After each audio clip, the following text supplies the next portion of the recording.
Welcome to This Explainer. Today, we're diving straight into the fascinating and, frankly, quite complex July 2026 UK visit of Prince Harry and his family. It's this incredible clash between deeply private family dynamics and the relentless scrutiny of a wildly public institution. We're going to start with the intimate details of their trip, and then we'll zoom out to analyze recent hard polling data on the British monarchy itself. We've got a lot of ground to cover today. We'll map out their reunion at Highgrove, track their UK itinerary, unpack that ongoing security dispute, and then crunch the numbers on royal popularity and what it all means for the future of the monarchy. Let's get right into it. Starting off with Section 1, their reunion at Highgrove, which was very much a private family occasion. Now, the palace was absolutely ironclad about privacy for this gathering. By explicitly labeling it a private family occasion, they ensured zero pictures or videos were released to the public. It was a highly deliberate move to shield the family from the public gaze, which, let's be real, makes complete sense when you consider the intense media circus that usually follows their every single move. So who was actually in the room? This was a rare, highly significant alignment of key players.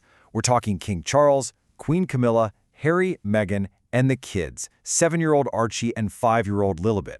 Think about the human element here for a second.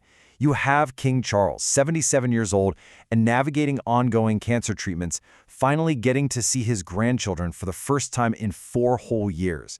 It marks a profoundly emotional, long-awaited moment for a family dealing with some truly extraordinary circumstances. And the setting matters too.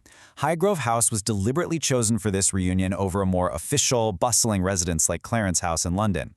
Because it's privately owned by the Duchy of Cornwall rather than the Crown Estate, it offered some much-needed seclusion away from the busy capital. Plus, it provides this deeply personal backdrop, right? Highgrove is just rich with memories of Prince Harry's childhood with Princess Diana, creating a quiet, familiar space to navigate what is undoubtedly a complex family dynamic. Moving on to Section 2, let's look at their broader UK itinerary and how they balanced royal ties with their independence. Over 5 incredibly packed days from July 7th to the 11th, the Sussexes' schedule leaned heavily into causes close to their hearts, like veterans and children's charities. We're talking Invictus meetings at the Royal Hospital Chelsea, a major stop at Birmingham Children's Hospital for Well Child, and a huge countdown celebration for the 2027 Invictus Games.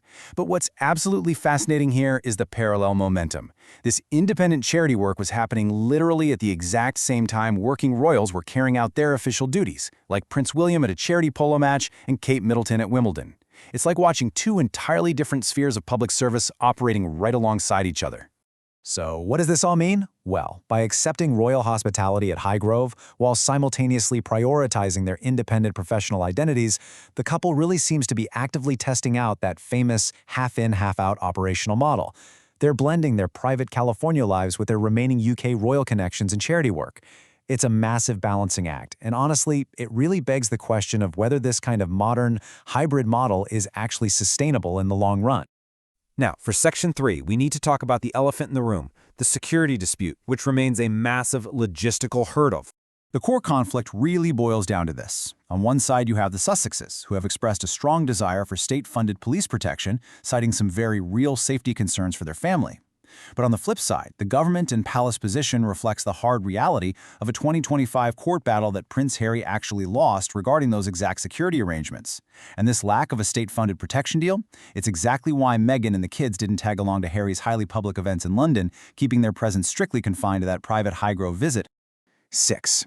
That is how many years it's been since Prince Harry officially stepped back as a working royal. It's a stark number, isn't it? It really contextualizes this long-term estrangement. Over half a decade later, the logistical complexities, especially around this security issue, remain stubbornly unresolved, and they continue to dictate exactly how, when, and where the family can even travel within the UK. Let's zoom out a bit for Section 4 and look at royal popularity by the numbers to get the macro view. According to some pretty comprehensive YouGov polling from April 2026, the public's positive favorability strongly leans toward the working royals. Prince William is leading the pack among living royals with a highly favorable 76%. King Charles is sitting comfortably right around 60%. Meanwhile, Prince Harry's positive view sits at 30%.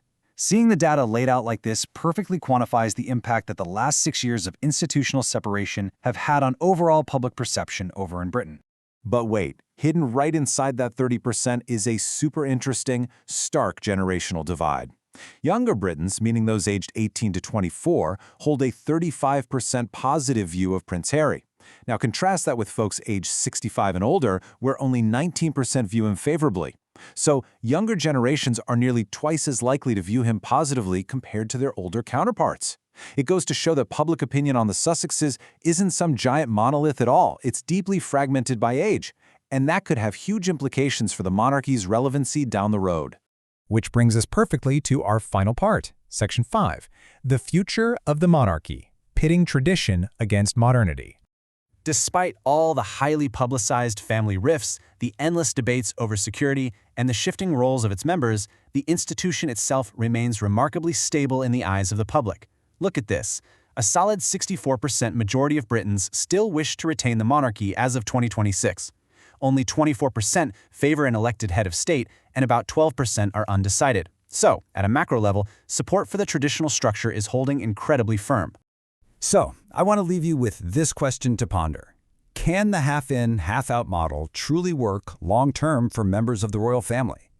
The tension between royal duty, independent professional life, logistical hurdles like security, and of course, public opinion, creates this fascinating tightrope walk that we will undoubtedly be watching for years to come. Thanks so much for joining me for this explainer, and I'll see you in the next one.